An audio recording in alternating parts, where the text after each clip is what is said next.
Bonsoir à tous. Quand j'ai eu l'idée de créer il y a plus d'un an un logiciel en ligne de suivi patient pour les chirurgiens dentistes et les orthodontistes, j'entendais autour de moi des avis tout aussi drôles que décourageants, du genre à quand le même logiciel pour les coiffeurs ou pour les kinés? Un an s'est écoulé, j'ai créé le logiciel d'Antocontrol et figurez-vous que les coiffeurs et les kinés l'ont fait aussi. Coiffeur en ligne fonctionne très bien et kiné en ligne est même remboursé par la sécurité sociale. Mais à quoi peut servir la télémédecine bucco-dentaire? Nous n'allons pas traiter ce soir d'un sujet futuriste, mais bien d'une pratique actuelle de la chirurgie dentaire.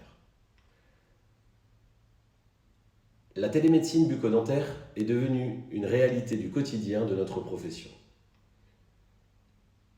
Nous allons ce soir aborder tout d'abord le cadre légal, puis nous traiterons des outils et de la manière de les utiliser, pour terminer par les atouts de la mise en place de la télémédecine bucco-dentaire pour votre exercice. À l'instar des confrères américains, la télémédecine bucco-dentaire en France devient incontournable. Plus qu'un simple gadget, elle améliore votre pratique à tous les niveaux. Commençons par quelques chiffres. 3 principes. La téléconsultation, la télésurveillance et la téléexpertise. Aux États-Unis, l'utilisation des services de télésanté est passée de 250 000 patients en 2013 à environ 3,2 millions de patients en 2018. 6% des Français ont recours à la télémédecine. 13% des médecins ont expérimenté cette technique. L'accueil de la télémédecine varie selon les régions.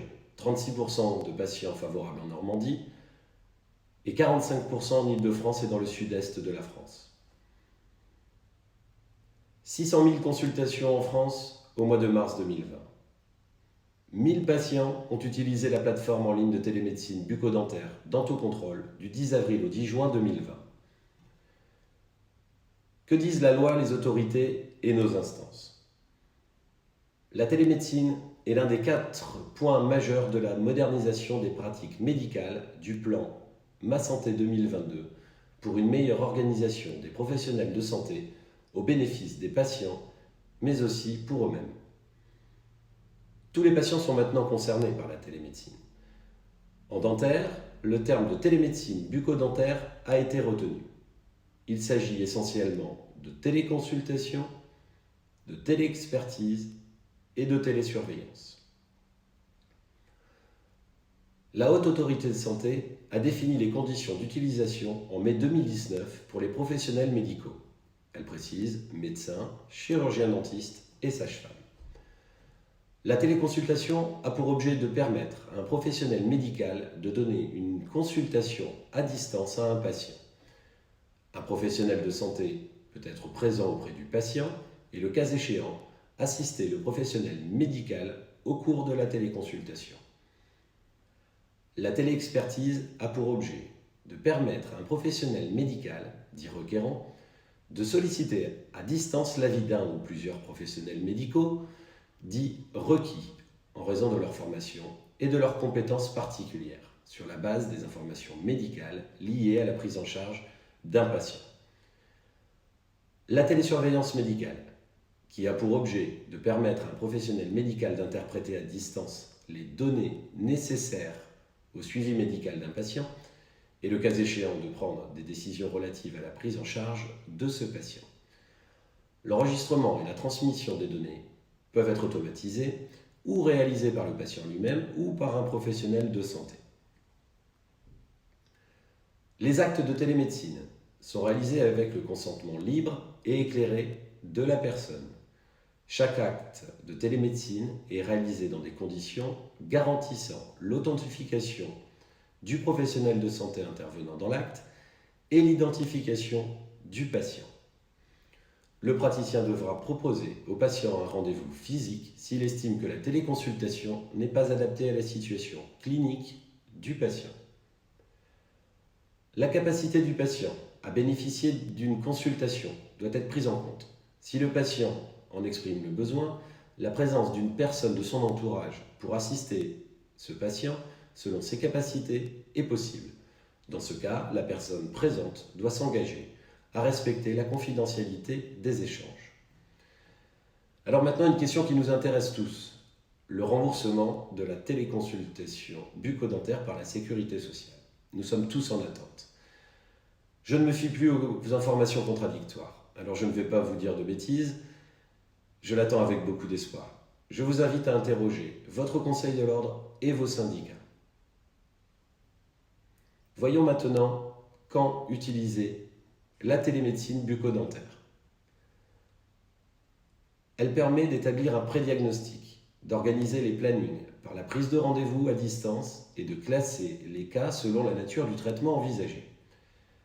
Elle est également utile dans le suivi et la télésurveillance médicale des patients après ou pendant un traitement bucco-dentaire. Voyons maintenant certains exemples. Elle peut être utile pour les urgences, pour le prédiagnostic prothétique, notamment les patients âgés avec des problèmes de mobilité ou les sujets les plus fragiles, pour le prédiagnostic des lésions carieuses, pour tout type de patients, pour la dermatologie buccale, pour l'implantologie, pour les suivis post-chirurgicaux, pour la parodontologie, l'évaluation préalable et les suivis de traitement, en occlusodontie, pour les conduites à tenir, pour les suivis post-opératoires en général, et bien évidemment pour l'orthodontie sous forme de télécontrôle ou de télésurveillance. Cette télésurveillance photo vous permettra de collecter les photos réalisées par votre patient selon vos besoins. La télémédecine bucco-dentaire est essentiellement développée pour les personnes âgées, en EHPAD notamment, et les personnes en situation de handicap, est maintenant proposée à tous les patients. N'oublions pas non plus qu'il s'agit d'un prédiagnostic. Seule la clinique permettra de confirmer le type de pathologie prédétectée. Comment se déroule une séance de téléconsultation? Pour réaliser cette téléconsultation, chaque interlocuteur devra être dans un lieu calme, respectant la confidentialité des échanges. Un lieu bien éclairé où il ne risque pas d'être interrompu. Le praticien devra s'être formé au préalable pour ne pas improviser au moment de la téléconsultation. Le patient devra valider la politique de confidentialité du programme et son consentement éclairé. Je vous lis, je certifie avoir accepté et choisi la téléconsultation librement, avoir été informé sur les modalités pratiques de cet acte à distance qui se fait via les technologies de l'information et de la communication, les alternatives possibles, la possibilité d'être accompagné, la confidentialité des échanges, le traitement informatique des données à caractère personnel, la protection et la sécurité des données de santé, le coût et le reste à charge. Comme toute consultation, l'anamnèse est essentielle. La téléconsultation devra se dérouler sur 15 minutes idéalement, dont 10 minutes avec le patient et 5 pour la rédaction du compte-rendu de téléconsultation dans le dossier du patient. 5 minutes également utiles pour l'envoi de documents de type ordonnance ou autre courrier, idéalement réalisés par le logiciel, ainsi réalisés de manière sécurisée. Le praticien devra proposer au patient un rendez-vous physique s'il estime que la téléconsultation n'est pas adaptée à la situation clinique de ce patient. L'hébergement des données doit être réalisé par un hébergeur agréé et certifié pour l'hébergement, le stockage, la conservation de données de santé. Parlons maintenant de l'utilisation de l'outil par les patients. La qualité des smartphones actuels, et à venir évidemment, permet de se passer d'outils spécifiques comme les caméras intrabuccales ou les périscopes. Et s'il restait il y a peu un gouffre entre la qualité photo d'un smartphone ou d'un appareil photo traditionnel, aujourd'hui l'écart s'est considérablement réduit au point qu'on peut même se demander si on a encore besoin de certains types d'appareils photo, mais c'est un autre débat. Il est d'ailleurs inutile de vous exposer ce soir les différents et les meilleurs smartphones à utiliser par nos patients, car en quelques semaines, cet exposé deviendrait obsolète. La polyvalence des multicapteurs et leur qualité permet d'obtenir à présent des photos et des vidéos d'une qualité pleinement suffisante. Voici maintenant un exemple de téléconsultation bucco-dentaire. Vous remarquerez la qualité de l'image. La captation par le patient s'est faite avec un smartphone.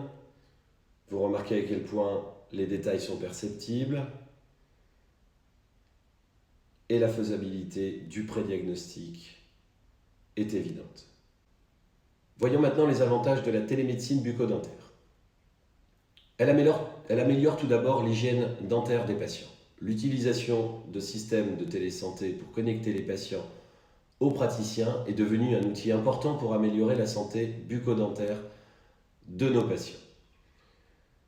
Elle permet également d'être plus efficace que l'unique mode présentiel en cabinet. Il a été démontré que la télémédecine bucco-dentaire réduit le coût des soins. Elle augmente la validation des devis en augmentant l'efficacité des consultations présentielles et en réduisant leur nombre. Ensuite, soyez innovants. Aux États-Unis, la téléconsultation est courante et la télésurveillance unanimement répandue. À vous de participer à son développement en France en étant innovant dans le service proposé à vos patients. Alignez-vous également sur les besoins actuels des patients en matière de formes de communication moderne. Des études récentes sur l'utilisation des services de télésanté ont montré que 70% des patients sont à l'aise pour communiquer avec leurs prestataires de soins de santé par SMS, par email ou par vidéo, au lieu de les voir en personne. Et 76% des patients privilégient l'accès aux soins plutôt que voir leurs praticiens de manière présentielle. Ils apprécient les interactions numériques directes avec leurs praticiens. En fait, plus de 30% des patients utilisent déjà des ordinateurs ou des appareils mobiles pour vérifier les informations ou les diagnostics que vous leur fournissez. La télémédecine permet également d'améliorer l'accès aux soins pour les patients âgés ou en situation de handicap, dont nous avons déjà parlé. Environ 20% des Français vivent dans des zones rurales où ils n'ont pas accès directement aux chirurgiens dentistes et aux autres services de santé médicaux d'ailleurs. La télémédecine dentaire élimine le besoin de parcourir de longues distances. Elle peut aider les praticiens à compléter le déficit dans certaines régions où l'offre de soins est faible. La télémédecine a une capacité unique à étendre l'offre de soins à des millions de nouveaux patients. Rendre les heures de rendez-vous en cabinet plus accessibles, c'est également une vertu de la télémédecine. La télémédecine réduit le temps pris par les patients pour rencontrer les praticiens en personne. La hiérarchisation des priorités devient plus aisée. Alors, comment la mettre en place ? Il faut intégrer la télémédecine à vos process. Intégrer la téléconsultation et la télésurveillance. Réservez des plages horaires idéalement régulières dans votre planning pour les téléconsultations.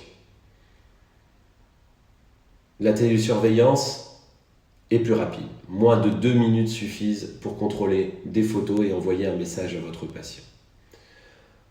Lorsque des futurs patients appellent votre cabinet, offrez-leur l'option, puis guidez-les vers une consultation virtuelle au même titre qu'une visite sur votre site web. Il s'agit d'une technique extrêmement efficace qui peut être utilisée dès maintenant. Pour les patients déjà suivis dans votre cabinet, proposez-leur la télésurveillance afin d'optimiser le suivi de vos traitements. Informez vos futurs patients de votre option de consultation et des rendez-vous virtuels. N'hésitez pas à parler de télémédecine sur votre site internet ou sur les réseaux sociaux. Il est essentiel de promouvoir votre outil virtuel sur votre site web. Si vous voulez que les utilisateurs numériques agissent, vous devez les intéresser. C'est maintenant à vous de créer la demande. Merci de votre attention.